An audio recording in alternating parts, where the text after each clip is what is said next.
અંધશ્રદ્ધા વિરુદ્ધ વિજ્ઞાન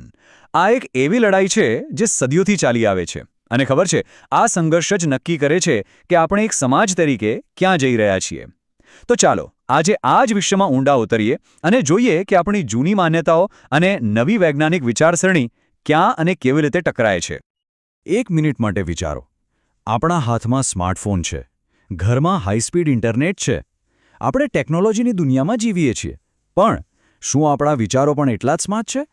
અહીં જ તો ખરી મજા છે એક તરફ આપણે ભવિષ્ય તરફ દોટ મૂકી રહ્યા છીએ અને બીજી તરફ આપણું મન એ હજી પણ કેટલીક જૂની અતાર્કિક માન્યતાઓમાં ફસાયેલું છે આ ગજબનો વિરોધાભાસ છે નહીં સારું તો આ જે ટક્કર છે એ આપણને રોજિંદા જીવનમાં ક્યાં જોવા મળે છે સૌથી પહેલું અને મોટું ઉદાહરણ છે સફળતા જી હા આપણે સફળતાને કેવી રીતે જોઈએ છીએ ખાસ કરીને મહેનત અને માનતાઓ વચ્ચેની જે ખેંચતાણ છે ત્યાં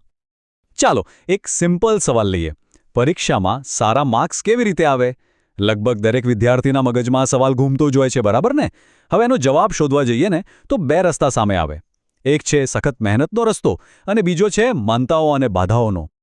અહીંયા એક બહુ જ મહત્વનો મુદ્દો છે જે સમજવા જેવો છે જુઓ કોઈ એમ નથી કહેતું કે આશીર્વાદ કે પ્રાર્થના ખરાબ છે એનાથી મનને એક પ્રકારની શાંતિ મળે છે એક સધિયારો મળે છે એ વાતમાં કોઈ શંકા નથી પણ સવાલ એ છે કે શું ફક્ત મનની શાંતિથી પરીક્ષામાં પાસ થવાય ના પરિણામ માટે તો પુસ્તકો લઈને બેસવું જ પડે મહેનત કરવી જ પડે એટલે જ તો કહેવાય છે ને કે પહેલાં હિંમત કરો પછી ખુદા મદદ કરશે મહેનત પહેલી આવે ઓકે તો આ તો થઈ ભણતર અને સફળતાની વાત પણ અંધશ્રદ્ધાની અસર ખાલી આપણા વિચારો પર નથી પડતી એની એક મોટી કિંમત આપણે ચૂકવીએ છીએ કઈ કિંમત આપણા સમય અને પૈસાની જી એ આપણા ખિસ્સા પર પણ બહુ ભારે પડે છે જરા લિસ્ટ પર નજર કરીએ આપણા કિંમતી સંસાધનો જાય છે ક્યાં બિલાડી રસ્તો કાપી ગઈ બસ 5 મિનિટ બગડી કોઈએ કહ્યું કે આ નંગ પહેરી લો કિસ્મત ખુલી જશે હજારો રૂપિયા પાણીમાં અને સૌથી ગંભીર વાત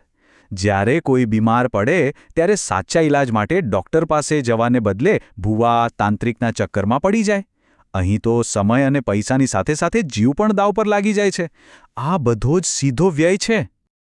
આ વાક્ય જુઓ આમાં કેટલી સચ્ચાઈ છે એકદમ સીધો અને સરળ તર્ક જરા વિચારો જો ખરેખર કોઈ વીંટી કે નંગ પહેરવાથી ભાગ્ય બદલાઈ જતું હોત તો દુનિયામાં કોઈ ગરીબ હોત કોઈ દુઃખી હોત બધા જ સુખી ન હોત આ એક સવાલ જ બધી પોલ ખોલી નાખે છે અને વાત ખાલી અંગત માન્યતાઓની નથી ઘણીવાર તો લોકો શું કહેશે આ એક સવાલ આપણને ખોટા ખર્ચા કરવા મજબૂર કરી દે છે સામાજિક દબાણ સમાજમાં સારો દેખાડવાનો મોહ એના ચક્કરમાં લગ્ન હોય કે મરણ લોકો પોતાની હેસિયત કરતાં પણ વધારે ખર્ચો કરી નાખે છે અને પરિણામ જે પૈસા બાળકોના સારા ભણતર પાછળ કે ઘરના કોઈ સભ્યની સારવાર પાછળ વપરાવા જોઈએ એ પૈસા દેખાડામાં અને ખોટા રિવાજોમાં ધોવાઈ જાય છે તો સવાલ એ છે કે આ બધામાંથી બહાર કેવી રીતે નીકળવું શું કોઈ રસ્તો છે હા બિલકુલ છે અને એ રસ્તો છે વિજ્ઞાનનો હવે વિજ્ઞાનનો રસ્તો એટલે લેબોરેટરીમાં જઈને પ્રયોગો કરવાની વાત નથી એનો સીધો મતલબ છે સવાલ પૂછવાની હિંમત અને તર્કથી વિચારવાની ટેવ આ બંને રસ્તા વચ્ચે જમીન આસમાનનો ફરક છે અંધશ્રદ્ધાનો પાયો છે ડર એ આપણને ડરાવે છે આમ નહીં કરો તો આવું થશે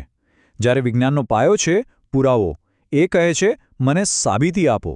એટલે કે એક ડર પેદા કરે છે અને બીજો એ ડરને દૂર કરવાની તાકાત આપે છે કારણ કે જ્યારે આપણે કોઈ વસ્તુને સમજી લઈએ છીએ ત્યારે એનાથી ડર આપોઆપ ગાયબ થઈ જાય છે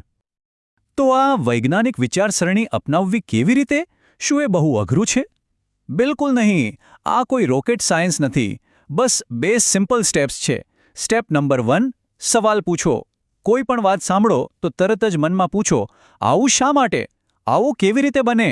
અને સ્ટેપ નંબર 2 પુરાવા વગર કંઈ પણ સ્વીકારશો નહીં જ્યાં સુધી કોઈ નક્કર સાબિતી કે તર્ક ના મળે ત્યાં સુધી એ વાતને માની લેવાની ઉતાવળ ના કરો બસ આટલું જ કરવાનું છે કારણ કે અંતે સાચી પ્રગતિ ક્યાં છે શું ખોટા વહેમોમાં સમય અને પૈસા બરબાદ કરવામાં કે પછી એ જ સમય અને પૈસાનો ઉપયોગ કંઈક નવું શીખવામાં કોઈ સારું પુસ્તક વાંચવામાં કે માનવતાની સેવામાં કરવામાં પસંદગી આપણી છે અને આ જ સાચો વિકાસ છે જે વ્યક્તિને પણ આગળ લઈ જાય છે અને સમાજને પણ સારું તો આ આખી ચર્ચાના અંતે આપણે કયા નિષ્કર્ષ પર પહોંચી શકીએ? ચાલો એક અંતિમ વિચાર સાથે આ વાતને સમેટી. પહેલા વિચારો, પછી ચકાસો અને તો જ સ્વીકારો. આ ખાલી એક વાક્ય નથી, આ એક આખી જીવનશૈલી છે, એક મંત્ર છે.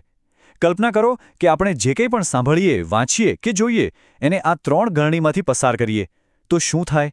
શું આ એક નાનકડી ટેવ આપણને અને આપણા આખા સમાજને વધારે સારો, વધારે તાર્કિક અને વધારે પ્રગતિશીલ ન બનાવી શકે? આ એક સવાલ હું અહીં જ છોડી જાઉં છું વિચારવા માટે.